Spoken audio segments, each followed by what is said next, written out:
Hello there, welcome to a DAZN exclusive, the first ever shootout show.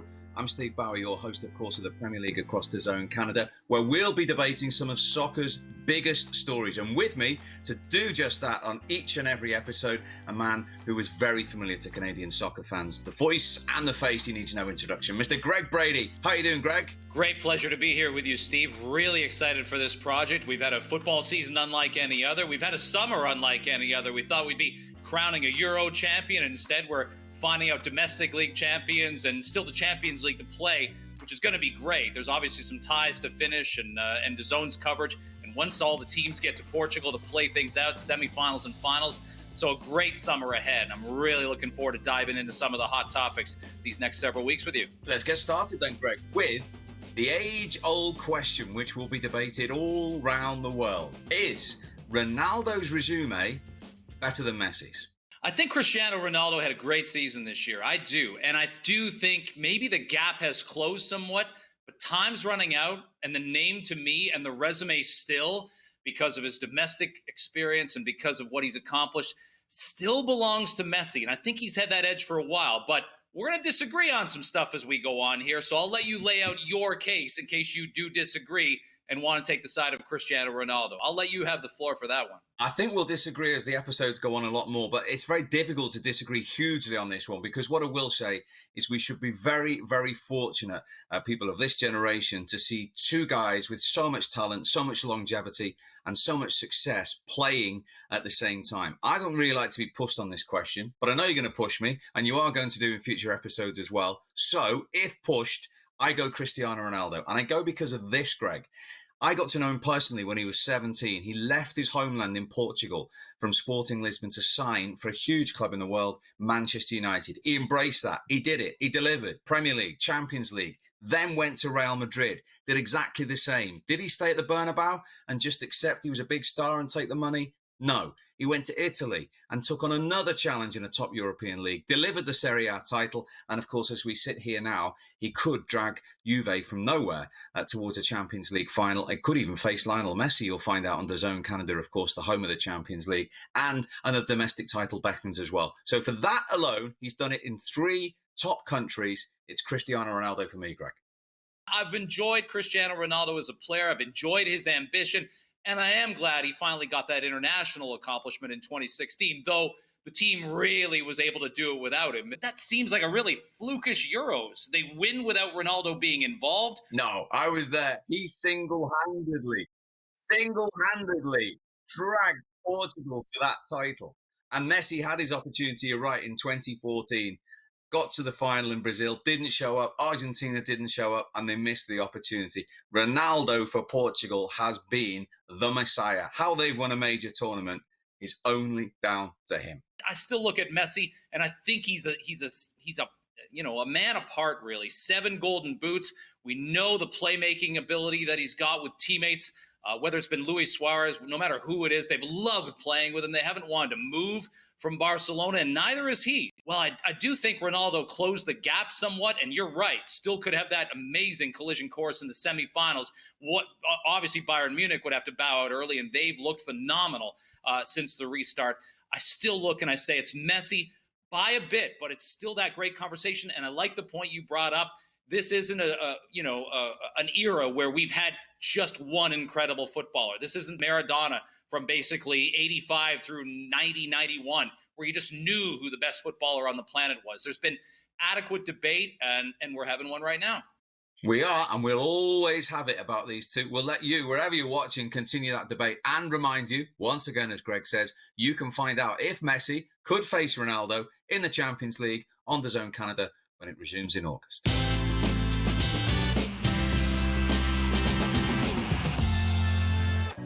Next up on Shootout here on DAZN, I have got one question for you. Greg, who is currently the hottest young talent in the Premier League? Manchester United's Mason Greenwood or Manchester City's Phil Foden? I'll go Mason Greenwood, and I think United, he's been a big factor in why everyone says about United. It's a North American term, but I think it applies here.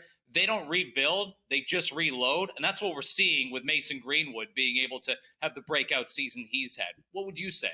I would say Phil Foden, and I think he's super talented. I first saw him when I was calling England's under-17 World Cup final.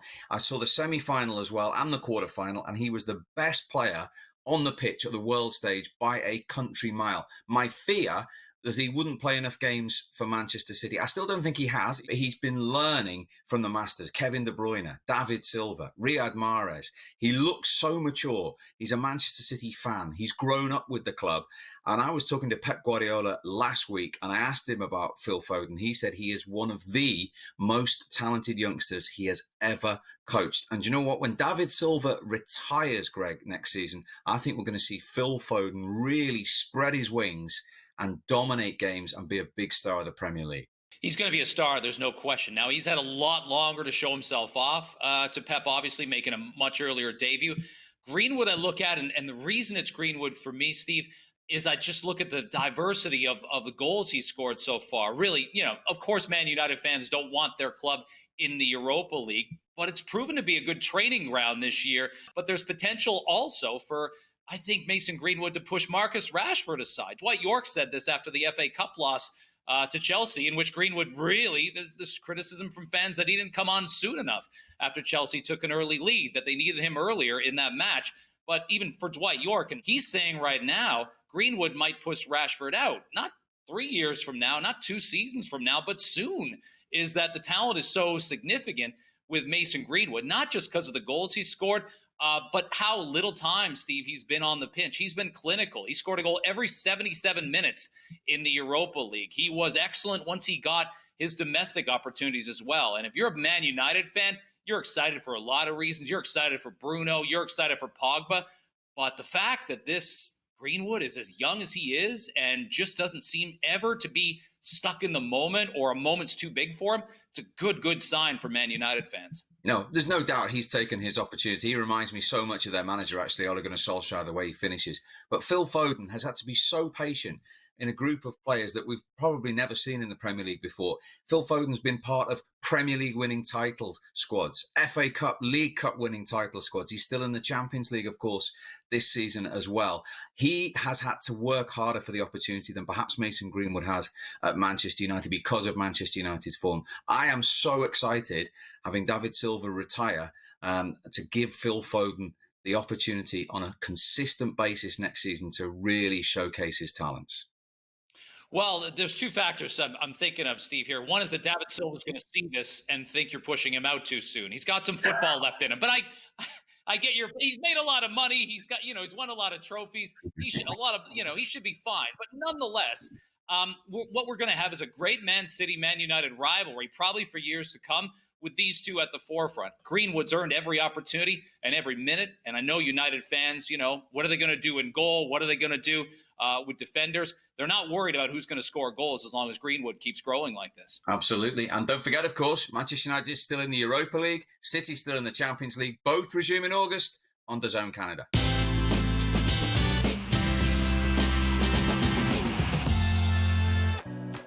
Next up on Shootout, it is Canada against the USA. Alphonso Davies against Christian Pulisic. Do I even need to ask the question, Greg? Well, you have, so there's not much we can do. We can't rewind the tape, and you can't put the genie back in the bottle. It's the one answer that you're dreading, Steve, and you might really be in tough here if you're arguing a fine goal scorer in Christian Pulisic, but it's Alphonso Davies, man. I think we know that, but I'll let you lay it out for Pulisic and see where this one goes.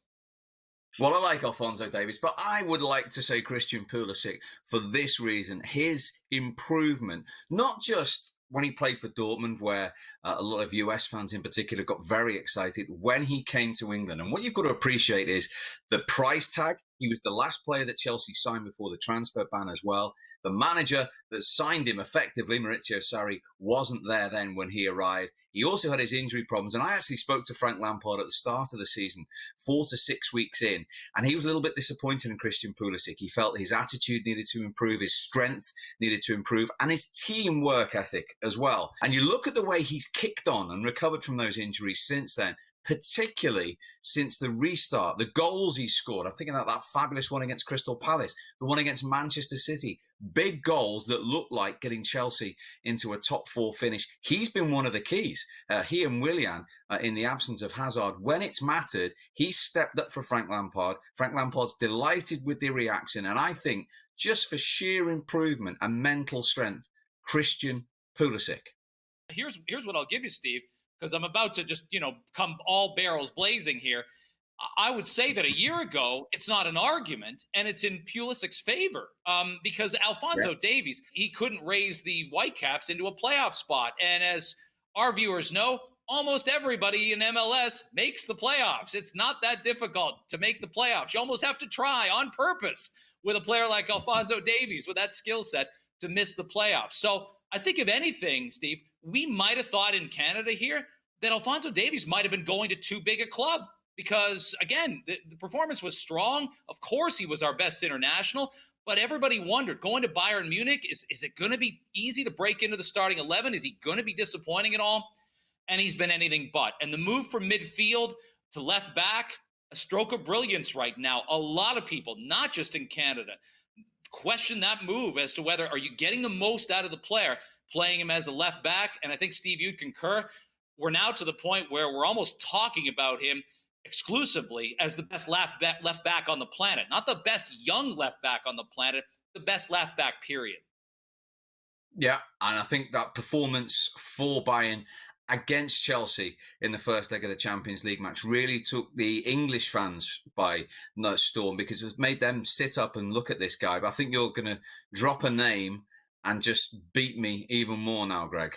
Well, it's nice to have, to be able to call a witness with the resume of a fantastic, picturesque attacking winger like Steve McManaman, who knows a thing or two about world-class footballing performance. Again, we haven't had that many moments in Canada since 1986 when we were in the World Cup. But Steve McManaman talked to the Liverpool legend and asked him specifically about the match you just referenced, Bayern Munich and Chelsea in the Champions League, and what he's thought of Alphonso Davies so far in the couple of years he's been in Germany.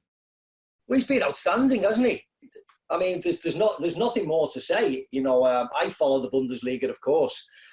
So I've known about him, but I think he really captured the imagination for the English public was when when Bayern Munich absolutely battered Chelsea in the Champions League, and he was outstanding. He's still a baby, so arguably he's just going to grow and be bigger and be better on the ball. The fact that he's playing with these superstars from Bayern and he's only just started, he will only get better and better and better. But got a huge amount of suitors already in England if he wants to leave. I know Bayern will be tying him down to long-term huge contracts, and rightly so. But the fact that he's had a standout year, he's opened the eyes of the world to his talent.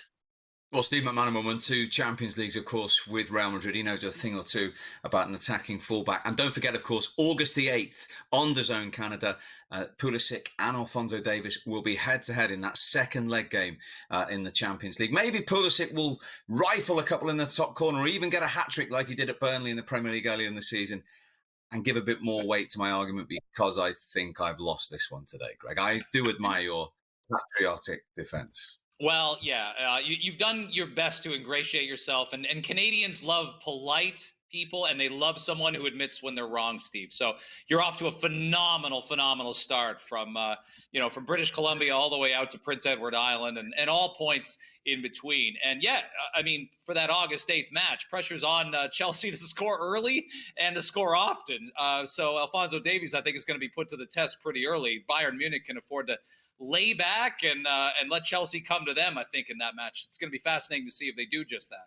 Well done. Great to see you again, my friend. We will do it again soon. Loved every second of it, Steve. Thanks very much. And we'll see you very soon as well. We will do. Greg and I will be back on Shootout on DAZN very soon. See you then.